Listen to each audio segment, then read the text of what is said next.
Good morning Delhi. सुबह के 8:30 बज चुके हैं। ठंड के एहसास और एक और नई सुबह। आप भी एनर्जेटिक फील कर रहे होंगे। दिल्ली वाली रेडियो टीवी में समय हो चुका है क्योंकि आपको आपके मतलब की खबर बता रहे हैं, है ना। हर वो खबर जो आपसे जुड़ी हुई होगी। मैं आपके साथ हूँ पूजा खंडूरी और मैं हूँ आपके साथ सोनाली राय।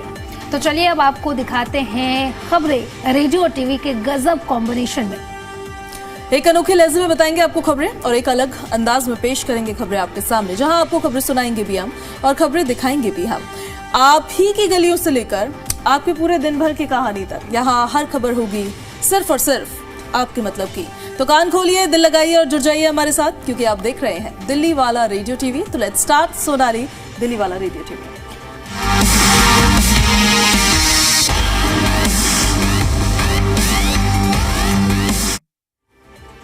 तो चलिए पूजा, बुलेटिन की शुरुआत करते हैं। रेडियो वाले टीवी जो है हमारा शो, उसकी शुरुआत करते हैं और सबसे पहले बात करते हैं उस खबर की जिससे आजकल दिल्ली वासियों को रोज दो चार होना पड़ रहा है और उनकी परेशानी बढ़ती जा रही है।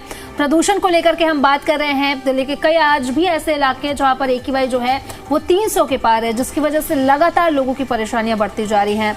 आंखों में जलन, गले में खराश और साथ ही साथ कई ऐसे लोग हैं जिन्हें सांस लेने में तकलीफ हो रही है। और सबसे ज्यादा पूजा जो परेशान है वो है बच्चे और बुजुर्ग। बिल्कुल ठीक कह रही हैं आप। और सर्दियों में पोल्यूशन अब एक ऐसी चीज बन गया है सोनाली, जैसे हमारे लिए सांस लेना जरूरी हो गया। वैसे मुझे लग रहा है दिल्ली में अगर आप रह रहे हैं तो पोल्यूशन में रहना भी फिर आपके लिए ज़रूरी है, क्योंकि देखिए ये कम तो हो नहीं रहा है, कोई राहत हमको मिल नहीं रही है। और मोस्टली एरियाज़ में जो एयर क्वालिटी इंडेक्स है वो 300 को क्रॉस कर रहा है, कभी कभी तो 400 को भी क्रॉस कर जाता है। बट जो स्टेप्स उठाए जा रहे हैं या जो कदम उठाए जा रहे हैं उनका कोई असर नज़र नहीं आ रहा है। वो बहुत हेल्थ में डाल देने वाली बात होती है कि चलिए समस्या है, लेकिन उस समस्या के लिए आप काम तो करें। उस समस्या के लिए आप क्या समाधान दे रहे हैं, क्या आप काम कर रहे हैं, उससे एटलीस्ट दिल्ली की जनता को थोड़ी सेटिस्फैक्शन होनी चाहिए। लेकिन कुछ भी असर फिलहाल जो तमाम स्टेप्स उठाए जा रहे हैं उनका नजर नहीं आ रहा है। दिल्ली में कई इलाके ऐसे जहाँ पर AQI का स्तर 300 को क्रॉस कर गया, जैसे कि आनंद विहार में जो लोग सोनाली रहते हैं, आनंद विहार के लोगों के लिए जानना बेहद ज़रूरी है कि वहाँ का AQI आज 341 रिकॉर्ड किया गया है और उसी के साथ अशोक विहार में आज 311 AQI बताया जा रहा है। अगर चांदनी चौक की बात करें तो यहाँ पर 336 है। बवाना की बात करें तो देखिए यहाँ पर AQI 316 है। जहांगीरपुरी की बात करें तो AQI 349 है। मुंडका की बात करें तो 324 यहाँ पर पूजा AQI दर्ज किया गया। यानी कि कई ऐसे इलाके जहाँ पर AQI जो वो 300 के पार है और लगातार लोगों की परेशानियां बढ़ती जा रही है। नेहरू नगर की बात करें तो यहाँ पर AQI जो है वो 360 है। पटपरगंज की बात करें तो 315 है। रोहिणी की अगर बात करें तो यहाँ पर AQI 321 तक पहुंच गया है। वजीरपुर की बात करें तो 328, सोनिया विहार की बात करें तो 315 है। विवेक विहार की बात करें तो 316 है। यानी कि पूरे दिल्ली एनसीआर में AQI जो है आज 300 के पार और इसी के साथ साथ ठंड भी है। तो एक तरफ प्रदूषण और दूसरी तरफ ठंड। बिल्कुल डबल परेशान है। डबल अटैक है ये दिल्ली की पब्लिक पर। दिल्ली एनसीआर में इस समय ठंड के साथ साथ प्रदूषण की समस्या तो गंभीर बनी हुई ही है। शीतलहर के चलते हवा की रफ्तार भी धीमी है, जिसकी वजह से प्रदूषित कण वातावरण में ही फंसे हुए हैं और ये इस साल नहीं हर साल की बात है। नतीजा ये है कि लोगों को सांस लेने में अब सोनाली दिक्कत होने लगी है, आंखों में जलन महसूस होने लगी है, गले में खराश जैसी समस्याओं का सामना करना पड़ रहा है। और हम लोग तो सबसे ज्यादा इसे फेस कर रहे हैं क्योंकि हमारा काम ही बोलने का है, तो फिर हमें पता भी लगता है ये कि ये जो प्रदूषण है हमें किस तरह से अफेक्ट कर रहा है। आपको अभी नहीं भी अंदाजा लगे तो लॉन्ग टर्म आपको इस बात का अंदाजा लगेगा कि इस प्रदूषण ने आपको कितना नुकसान पहुंचाया है। सुबह और शाम के समय धुंध और स्मॉग की चादर शहर को पूरी तरह से ढक लेती है। सड़कों पर दृश्यता काफी कम हो जाती है और वाहन चालकों को खासा सतर्क रहने की जरूरत होती है, क्योंकि विजिबिलिटी मोस्टली एरियाज में तो जीरो हो जाती है। कुछ कुछ स्पॉट्स ऐसे होते हैं जहाँ बिल्कुल कुछ नजर नहीं आता है। पहले से बीमार लोगों के लिए तो और भी ज्यादा ये चिंताजनक स्थिति है, क्योंकि जो सेंसिटिव ग्रुप्स में होते हैं लोग वो थोड़ा जल्दी रिएक्ट करते हैं, उनकी बॉडी जल्दी रिएक्ट करती है अगर वो ऐसे सिचुएशन से दो चार होते हैं। तो ऐसे में विशेषज्ञ कुछ कहते हैं सोनाली। विशेषज्ञ क्या कह रहे हैं वो जरा आप ध्यान से सुनिए। तो बताएं आपको कि सर्दियों में प्रदूषण का असर सबसे ज्यादा देखने को मिलता है, क्योंकि ठंडी हवा प्रदूषक तत्वों को ऊपर उठाने नहीं देती है। निर्माण कार्य, वाहनों से निकलने वाला धुआं और खुले में जलने वाली सामग्री इस समस्या को और भी बढ़ा रही है। तो जरूरत है कि लोग खुद से अपनी सावधानी बरतें और साथ ही साथ मास्क का तो प्रयोग हर कोई कर रहा है, आप भी करिए। और प्रशासन की ओर से लोगों से यही सलाह दी जा रही है कि जब भी आप अपने घर से बाहर निकल रहे हैं तो सबसे पहले तो कोई अगर काम ना हो तो आप अपने घरों से बाहर नहीं निकलिए।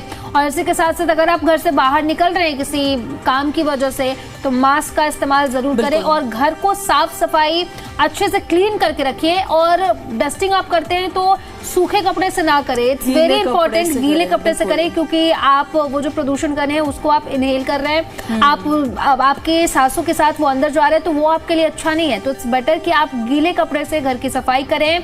और साथ ही के साथ आप बहुत सारे छोटे छोटे जो पौधे होते हैं, स्नेक प्लांट, ऐसे पौधों का इस्तेमाल कर सकते हैं और ज्यादा से ज्यादा पानी पी सकते हैं। बिल्कुल बिल्कुल, ये सबसे अच्छी चीज है। जितना हाइड्रेटेड रहते हैं उतना टॉक्सिन्स आपकी बॉडी से रिलीज हो जाते हैं, इसलिए पानी पीजिए भाई। मानते हैं इस बात को हम भी कि सर्दियों में भूल जाते हैं, मैं खुद भूल जाती हूँ, आप भी भूल जाते होंगे पानी पीना, क्योंकि इतनी डिहाइड्रेशन हमें होती नहीं है कि हमें पानी पीना याद रहे। लेकिन आपको ध्यान रखना होगा इस चीज़ का कि आप प्रदूषण को इनटेक कर रहे हैं तो उसको बाहर निकालना है, तो ज़्यादा से ज़्यादा पानी पीजिए और हाइड्रेटेड रहिए।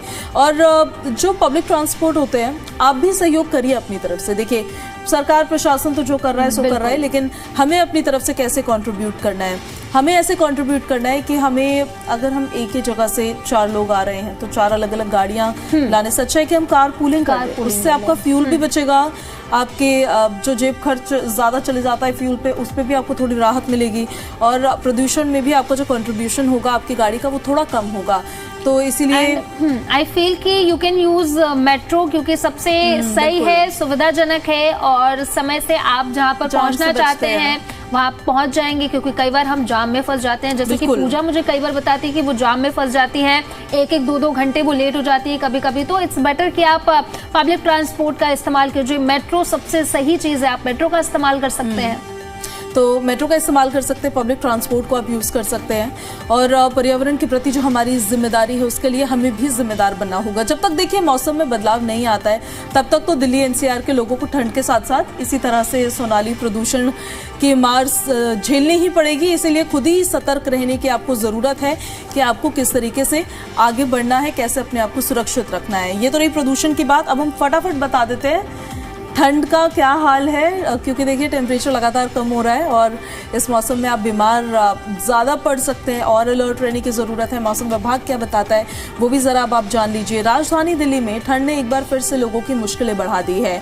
अगले 2 दिनों के लिए दिल्ली में शीतलहर को लेकर येलो अलर्ट जारी किया गया है। मौसम विभाग के मुताबिक सुबह 4 बजे से 6 बजे तक शीतलहर का असर सबसे ज्यादा रहेगा। जब हम भी ऑफिस की ओर आ रहे थे मॉर्निंग में तो बहुत ज्यादा ठंड थी, लेयरिंग बहुत ज्यादा करके हम निकले हैं। तो आप भी ज्यादा से ज्यादा कपड़े पहनने की कोशिश करिए, क्योंकि अलर्ट जारी किया गया मौसम विभाग की तरफ से। इस दौरान कुछ इलाकों में तापमान 3 डिग्री सेल्सियस तक गिर सकता है। दिन के तापमान में भी गिरावट दर्ज की जा सकती है। तो देखिए मौसम विभाग की तरफ से अलर्ट जारी किया गया है। आप जितना बचेंगे आपके लिए उतना ही सही रहेगा और सबसे ज्यादा बचाने की जरूरत है बच्चों को, बुजुर्ग को प्रदूषण से भी और इसी के साथ साथ ठंड से भी। तो ऐसे में देखिए शनिवार को इस सीजन की अब तक की सबसे ठंडी सुबह दर्ज की गई। न्यूनतम तापमान 4.2 डिग्री सेल्सियस रहा, जो कि सामान्य से 2.7 डिग्री सेल्सियस कम होता है। सबसे ठंडी सुबह थी, कल शनिवार ही था मेरे ख्याल से, और कल की सबसे ठंडी सुबह इस मौसम की दर्ज की गई है। यानी कि कोल्ड डेज और भी आ सकते हैं, तो इसीलिए आपको सतर्क रहना होगा। घना कोहरा भी आपको देखने को मिल सकता है, मिल ही रहा होगा अभी तो, स्पेशली सुबह के वक्त में और रात के वक्त में तो ज़्यादा नज़र आता ही है। इसका असर करीब 10 बजे तक बना रहता है, सुबह 10 बजे तक, बाद में धूप निकलती है तो लोगों को कुछ राहत मिलती है और फिर ये फॉग हटता हुआ नज़र आता है। लेकिन क्या कभी आप ऐसे सिचुएशन में फंसी हैं सोनाली की फॉग बहुत ज़्यादा है, कुछ नज़र नहीं आ रहा है और अब नहीं समझ आ रहा है कि अब कहाँ जाए, कैसे जाए? कई बार ऐसा होता है कि हम निकलते तो हैं रात के 2 बजे 3 बजे कहीं जाने के लिए, ऑफ कोर्स कहीं जा रहे हैं तो, लेकिन उसके बाद जब आप निकलते हैं बाहर तो आपको कुछ दिखता ही नहीं है। तो इट्स बेटर टू स्टे, और जब वो कोहरा हट जाए उसके बाद ही आप ट्राई करें कि मॉर्निंग में निकले। सुबह 2 बजे 3 बजे या 4 बजे आप ना निकले कहीं जाने के लिए जब विजिबिलिटी बेहद कम है, क्योंकि ऐसे में ना एक्सीडेंट का खतरा बहुत ज़्यादा बढ़ जाता है। पूजा बिल्कुल सही कह रहे हैं आप। इसी वजह से देखिए मौसम विभाग ने या फिर IMD ने ये जानकारी दी है कि सुबह 7:30 पर जो पालम इलाका है वहाँ पर घना कोहरा कल भी छाया रहा है, आज भी आप वो एक्सपेक्ट कर सकते थे। विजिबिलिटी बस 100 मीटर की वहाँ पर थी, 100 मीटर कम होती है। हालांकि बहुत जगह, जब मैं फरीदाबाद से आती हूँ तो वहाँ से तो कई जगहों पर मुझे ऐसा भी मिलता है कि वहाँ पर ज़ीरो विजिबिलिटी है, कहीं पर 10 से 20 मीटर की सिर्फ विजिबिलिटी है। तो ये देखिए, पालम को लेकर अपडेट हम आपको दे रहे थे, 100 मीटर की विजिबिलिटी वहाँ पर थी। तो ऐसे में बहुत ज़रूरी है कि आप अलर्ट रहे थोड़ा। अगर आप निकल भी गए हैं ना बाहर, तो आपको अगर नज़र नहीं आ रहा है तो आप रोड को फॉलो करते हुए आगे चलें, अपनी जो पार्किंग लाइट्स होती हैं उनको चला कर रखें, और हाई बीम पर गाड़ी को ना चलाएं, लो बीम पर गाड़ी को चलाएं। हाई बीम पे वो फॉग और ज़्यादा दिखने लग जाता है और ज़्यादा विजिबिलिटी ख़राब हो जाती है। तो सड़क पर जो आपको सफ़ेद पट्टियाँ दिखती है वही होंगी आपका सहारा, जो आपको उस कोहरे को पार करवाएगी। अलग अलग एरियाज़ में कितनी ठंड और कितना टेम्परेचर रहा है वो भी हमने आपको लगातार उसको लेकर अपडेट्स हम आपको देते रहते हैं। अब शीतलहर का देखिए प्रकोप है जो कहीं ना कहीं लोगों को परेशान कर रहा है, बट जितना अलर्ट रहेंगे उतना सेफ रहेंगे, है ना? बिल्कुल सही कह रहे हैं पूजा आप। चलिए आगे बढ़ते हैं अब हम, और अब हम आपको एक ऐसी खबर बताते हैं जो आपने बहुत कम देखा होगा। ऐसा पॉलिटिक्स में जब अक्सर सरकार और जनता में दूरी की बात होती है, तब इस बीच में दिल्ली की सीएम रेखा गुप्ता ने एक अनोखी पहल का ऐलान किया था। उन्होंने नेशनल यूथ डे के अवसर पर दिल्ली के युवाओं को सीधा संवाद करने के लिए लंच पे चर्चा का न्योता दिया। हालांकि नेशनल यूथ डे कल है, लेकिन कल क्योंकि सोमवार है लोग व्यस्त रहते हैं, इस वजह से ये आज हो रहा है। सीएम रेखा गुप्ता के साथ इस मुलाकात में न केवल शिकायतें सुनी जाएंगी, बल्कि इस दौरान जो भी सुझाव दिए जाएंगे उनको एक्शन प्लान में बदलने की बात भी कही जा रही है। अब 11 महीने के लेकर के, इसको लेकर के ऑनेस्ट रिव्यू होगा, साथ ही साथ आपके सुझाव को एक्शन में कैसे बदला जाए इस पर भी इस चर्चा में बात की जाएगी। आपको बता दें कि मुख्यमंत्री रेखा गुप्ता के इस पोस्ट, उन्होंने एक्स पर पोस्ट किया और इसकी जानकारी उनकी तरफ से दी गई कि जो भी युवा हैं उनके साथ आकर के लंच कर सकते हैं और लंच पर चर्चा कर सकते हैं। 11 साल की क्या शिकायतें और इसी के साथ साथ जो 11 महीने की जो सरकार है, कार्यकाल है, उसमें क्या कुछ रहा रिव्यू, ऑनेस्ट रिव्यू जिसको कहते हैं, वो आप दे सकते हैं सीएम रेखा गुप्ता को। और इसी के साथ साथ पूजा उनकी तरफ से भी कहा गया कि पिछले 11 साल में आपकी जो भी शिकायतें रही हैं, जो भी चीजें नहीं हो पाई, और इसी के साथ साथ सरकार कैसे चले इसको लेकर के भी आप बता सकते हैं कि कैसे करना चाहिए, क्या करना चाहिए, क्या समस्याएं हैं, आगे क्या कुछ होना चाहिए। सीएम रेखा गुप्ता की तरफ से ये भी कहा गया है। तो उन्होंने जो पोस्ट किया ना, उस पर रिएक्शंस भी बड़े आए सोनाली। ये था क्या, उन्होंने पोस्ट किया और उन्होंने कहा कि आप कमेंट करके बता सकते हैं, आप डीएम यानी कि डायरेक्ट मैसेज करके बता सकते हैं। तो फिर जिनके कुछ युवाओं को सिलेक्ट किया जाएगा, कुछ मेरे ख्याल से 15 से 20 युवाएं जिनके साथ वो आज लंच करेंगी, और बड़ा मतलब काफ़ी अच्छा रिएक्शन आया उसमें। कई लोगों ने रीपोस्ट भी किया, कई लोगों ने उस पर रिएक्शन भी दिया। उनके साथ लंच करने के लिए कई युवा उत्सुक भी दिखे, तो कई कॉमेंट में अपने इलाके की परेशानी भी बताने लगे। तो ऐसे भी देखिए, अब उनमें से कुछ को सिलेक्ट किया गया, आज उनके साथ लंच होने वाला है। ऑनेस्टली ऑनेस्ट रिव्यू की बात हो रही है, तो हमें भी ऑनेस्टी के साथ बात करनी चाहिए।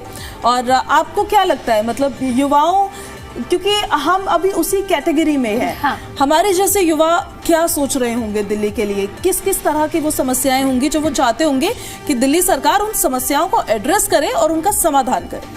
मुझे ऐसा लगता है कि पहले तो प्रदूषण बहुत बड़ा मुद्दा, क्योंकि एलोन मस्क जब माफ कीजिएगा, एलोन मस्क ने जब फुटबॉलर आए थे तब किस तरीके से, मेसी आए थे तब किस तरीके से देखा गया था कि वहां पर युवा मौजूद थे और किस तरीके से AQI वहां पर नारे लगाए गए थे। मीम ही बन गया था उस पे। तो जिस तरीके से मुझे लगता है कि अगर युवा से अगर सीएम रेखा गुप्ता बातचीत कर रही हैं आज, तो सबसे पहला मुद्दा प्रदूषण, पानी, बेरोजगारी, ये सारे मुद्दे रहेंगे जिन पर आज युवा चर्चा करेंगे सीएम रेखा गुप्ता से।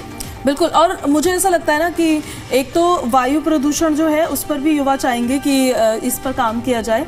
एक मुझे लगता है कि यमुना के प्रदूषण पर भी वो बोलेंगे, वो बिल्कुल बोलेंगे, क्योंकि देखिए यमुना का पानी हमारे तो किसी काम का है नहीं। हाँ। इतना प्रदूषित पानी है वो, तो अगर यमुना साफ होगी तो वही दिल्ली वालों के लिए फायदा होगा, क्योंकि अब सर्दियों का सीजन जब खत्म हो जाएगा और फिर आएगी गर्मियाँ, तो फिर प्रदूषण के बाद फिर पानी की किल्लत शुरू हो जाएगी। बिल्कुल सही कह रहे हैं आप। जिस तरीके से यमुना छठ पूजा में देखा गया था कि किस तरीके से सफाई की गई थी, लेकिन उसके बाद वो काम बंद हो गया, जिसके बाद एक बार फिर से अब सफाई करनी होगी। मुझे लगता है कि अगर आज युवा मिलेंगे और 11 साल की शिकायतों के साथ साथ 11 महीने का क्या रिव्यू है, तो वो जरूर प्रदूषण का मुद्दा सबसे पहले उठाएंगे, क्योंकि जगह जगह पर देखा गया कि प्रदूषण के मुद्दे युवा उठाते रहे। अब इसको लेकर के प्रदर्शन भी देखने को मिला था। पूजा इंडिया गेट पर लोग पहुंचे थे, जंतर मंतर पर पहुंचे थे। अब उसको लेकर के मुझे लगता है कि प्रदूषण सबसे पहला मुद्दा होगा जिसको लेकर के आज बात की जाएगी। मुझे लगता है जॉब्स को लेकर के भी बात करेंगे। रोजगार चाहिए भाई, युवाओं को काम चाहिए उनको, तो आप उनके लिए रोजगार के कितने अवसर पैदा कर रहे हैं, भले आप एंटरप्रेन्योरशिप में कर रहे हो या फिर सरकारी नौकरी दे रहे हो, ये भी मुझे लगता है कि एक उनका इशू हो सकता है और इस पर भी सरकार की तैयारी होनी चाहिए पूरी।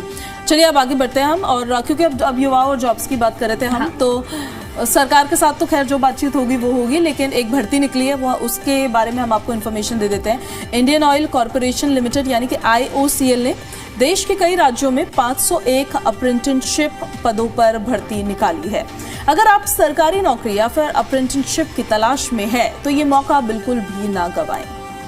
ट्रेड टेक्नीशियन और ग्रेजुएट अप्रेंटिस पदों के लिए आवेदन की अंतिम तिथि जो है वो 12 जनवरी 2026 है। तो आप याद रखिए, अगर आप करना चाहते हैं सरकारी नौकरी तो कल लास्ट डेट है। आप आज ही जाएं और आज ही भर दें। लास्ट जो डे है उसका इंतजार मत करिए, क्योंकि कई बारी बहुत सारी चीजें होती है, डॉक्यूमेंट्स नहीं मिल रहे हैं या फिर कई बारी कुछ ना कुछ गलत हो जाता है, तो इट्स बेटर कि आप आज ही जाकर के फॉर्म फिल कर लें। बिल्कुल। और योग्यता की बात करें कि कौन कौन इसके लिए अप्लाई कर सकता है, तो वो जरा हम आपको बता देते हैं। 10वीं के साथ साथ ITI, डिप्लोमा, 12वीं या फिर BA, BCom, BSc, BBA जैसे ग्रेजुएशन पास उम्मीदवार इसके लिए आवेदन कर सकते हैं। उम्र आपकी 18 से 24 साल होनी चाहिए, और अगर आप आरक्षित वर्ग में आते हैं तो नियम अनुसार फिर उसमें उनको छूट भी दी जाएगी। बिल्कुल पूजा, इसी के साथ साथ यूपी, दिल्ली, राजस्थान, पंजाब सहित कई राज्यों में वैकेंसी उपलब्ध है, यानी कि अच्छी वैकेंसी है। 18 से 24 साल के जो युवा हैं वो आवेदन कर सकते हैं, और कल लास्ट डेट है, ये आप याद रखिए। आज हम भर लीजिए, लास्ट डे का इंतजार मत करिए, क्योंकि कई बार पूजा ने कई बार बताया कि वो मिस कर जाती है लास्ट डे। बिल्कुल, और सोनाली तो मिस कर भी चुकी है कई बार, इसलिए आपको फटाफट कर देना भाई अप्लाई। और आपको अगर आप इसके लिए एलिजिबल है तो प्लीज गो फॉर इट। आपको आवेदन कैसे करना है ये भी हम आपको जरा बता देते फटाफट। NAPS या फिर NATS, इनका जो ऑफिशियल वेबसाइट है उस पर जाइए। इस पोर्टल के माध्यम से ही आप आवेदन कर सकते हैं। ऑनलाइन होगा, कुछ ऑफलाइन वाला पंगा ही नहीं है। समय रहते आवेदन करें। IOCL के साथ अपने करियर की एक शानदार शुरुआत कर सकते हैं आप। तो देखिए, आप अगर आप एलिजिबल हैं इसके लिए तो गो फॉर इट और जाइए, जाकर जॉब के लिए अप्लाई करिए, नौकरी पाइए। बाकी देखिए, रेडियो TV रोज देखते रहिए, क्योंकि हम जॉब से रिलेटेड अपडेट्स आप तक हमेशा पहुंचाते रहते हैं। जहां जहां पे देखिए भर्ती निकल रही है, हमारी कोशिश ये होती है कि अगर आप उसके लिए एलिजिबल है तो हम आपको ज़रूर इन्फॉर्म करें। अब हम आगे बढ़ते हुए एक महत्वपूर्ण चीज़ बताते हैं आपको। आप भी हमारे साथ जुड़ सकते हैं। आप अपनी समस्याओं को रख सकते हैं। आपकी समस्याएं कैसे रखेंगे आप? इधर ट्विटर के माध्यम से या फिर इंस्टाग्राम के जरिए भी आप रख सकते हैं। आपको करना क्या होगा इसके लिए? सोनाली, जो हमारे व्यूअर्स हैं उनको ये करना होगा, जो भी उनकी समस्याएं हैं जिस पर वो चाहते हैं कि हम बात करें, तो उनको लिखना होगा #दिल्लीवाला-रेडियो, और फिर उसके बाद अपनी समस्या को लिखना होगा।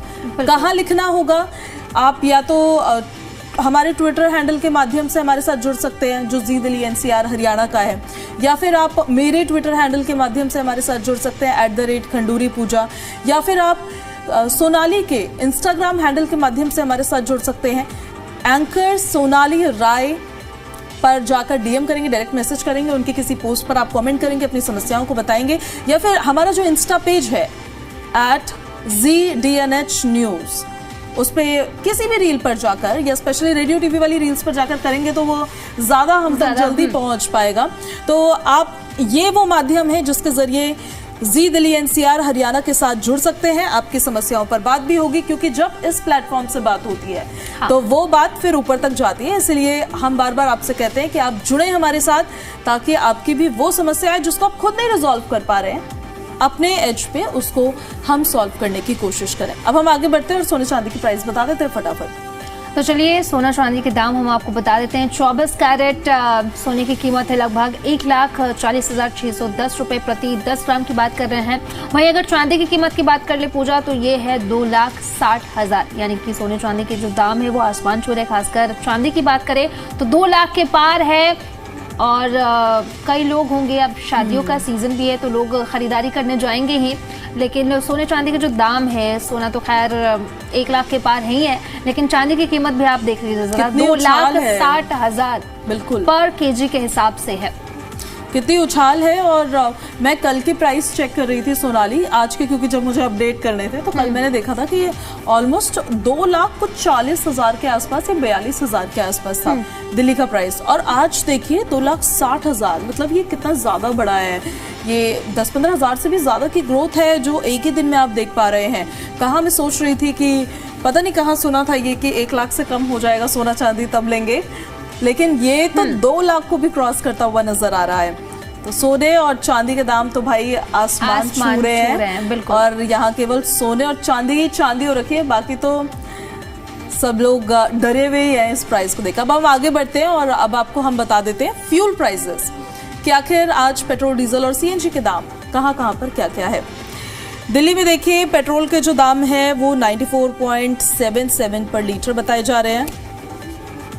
वहीं डीजल के दाम जो है 87.67 पर लीटर है और सीएनजी के दाम 77.09 पर किलोग्राम है। अगर नोएडा की बात करें पूजा तो नोएडा में पेट्रोल की कीमत है 95.12 प्रति लीटर। वहीं डीजल की कीमत की बात करें तो डीजल की कीमत है 88.29 प्रति लीटर और सीएनजी की कीमत की बात करें पूजा अगर नोएडा में तो ये है 85.70 प्रति किलोग्राम। वहीं अगर गुरुग्राम की कीमत की बात कर ले तो पेट्रोल की कीमत है 95.42 प्रति लीटर।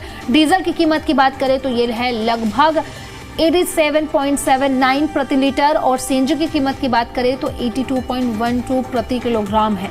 तो आप देख लीजिए आप कहां से पेट्रोल, डीजल या फिर सीएनजी लेना चाहते हैं। ऑलमोस्ट बराबर ही है हर जगह, बहुत ज्यादा डिफरेंस नहीं है और ज्यादा उतार चढ़ाव भी होता नजर नहीं आता है। हालांकि हम तो सिर्फ उम्मीद ही कर रहे हैं भाई इतने सालों से कि पेट्रोल डीजल के प्राइसेस कम हो जाए और कम दाम में हम भी अपने पेट्रोल की टंकी को फुल भरवा पाएं, लेकिन फिलहाल वैसा होता नजर नहीं आ रहा है। और चलिए अब आगे बढ़ते हैं। पेट्रोल डीजल के बाद आपको फटाफट बता देते हैं आज का इतिहास। 11 जनवरी की तारीख है आज ही के दिन 1966 को शास्त्री जी का निधन हुआ था और 11 जनवरी को मानव तस्करी विरोधी दिवस भी मनाया जाता है। तो देखिए ये तो रहा आज का इतिहास और क्योंकि समय की अब समाप्ति हो चुकी है इस वजह से आज आपसे ले रहे हैं विदा। कल फिर से होगी मुलाकात, तब तक आप देखते रहिए दिल्ली वाला रेडियो टीवी और जुड़े रहिए जी दिल्ली एनसीआर हरियाणा के साथ।